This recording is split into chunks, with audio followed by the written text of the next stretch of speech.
Hi again. Now I'd like to finally unveil a new topic that I've teased all around this learning path already.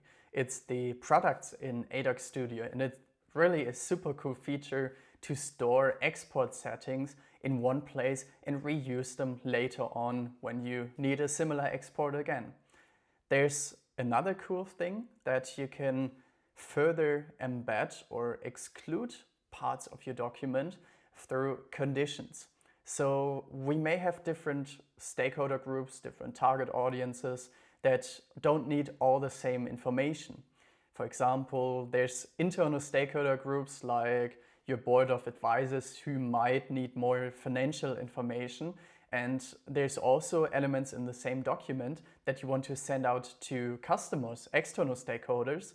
And of course, this financial information may be a bit too risky to release or unleash to the public. So therefore you can embed those information behind a condition. Let's give an example of how we use conditions in AsciiDoc Studio in our manual. You can see in the preview that we have an admonition that this documentation is based on the beta version of AsciiDoc Studio. Okay, so in order to display the admonition, we check whether an attribute is active in the document or not. So for this example, the beta banner, we have set up an ifdef, that's one of the conditions. More on that, how to structure them in a second. Then use an attribute, beta, and if this attribute applies, there will be this admonition stated in the document. If I now go to the definition of the attribute, let me quickly find it, there it is. And now I deactivate it, you can see that there's no information on the beta, the admonition doesn't display. If I reactivate it, it will be there again. That's one way. Another way to display the attribute is to go into the products folder. This is where you create products. You can, for example, let's create a new one, choose the document that you want in your product, give it a name, give it a source. You can change the format. Format is HTML for now. Style, you can style it differently. Let's go for the menu, for example. And you can change the appearance. I think automatic is fine. And this is the important part. Now you can set attributes here. If I say I want a new attribute, we remember the attribute was called beta. I insert it here, go out of this, and then the beta attribute is now active whenever this menu, remember the name, when this menu product is displayed. You can keep also the resources separate in line and so on. You can change the target, but that's not important for now.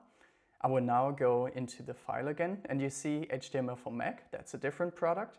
So now we switch to the menu, and voila, the beta banner is there again, and you can see it in your preview as well as the exports. So let's learn how the syntax works. For this, as always, go into the AsciiDoc code, go to conditions, and there's 3 different options for you. You can do an attribute comparison.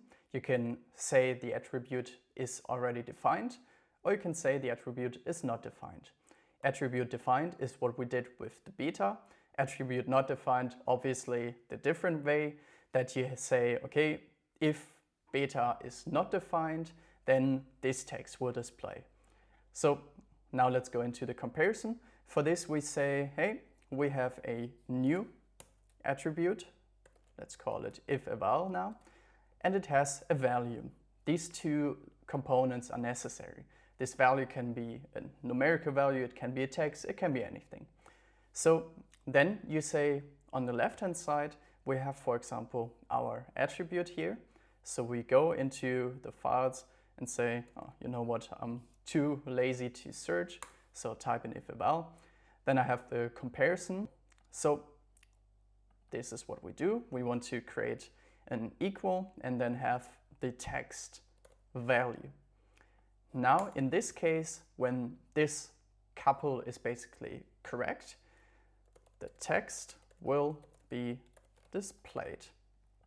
However, if I change the value here, is for example, new value or anything else, it doesn't matter, then the text will not be displayed. So also a different way to set conditions in your documents. And then, as always, you can apply them to the menu, to your products, for example. But this time you state, okay, attribute, new attribute, we call it if eval, and now we give it a value. And this works the same way as having it in the document header. So that's creating products, that's conditions in AdOc Studio.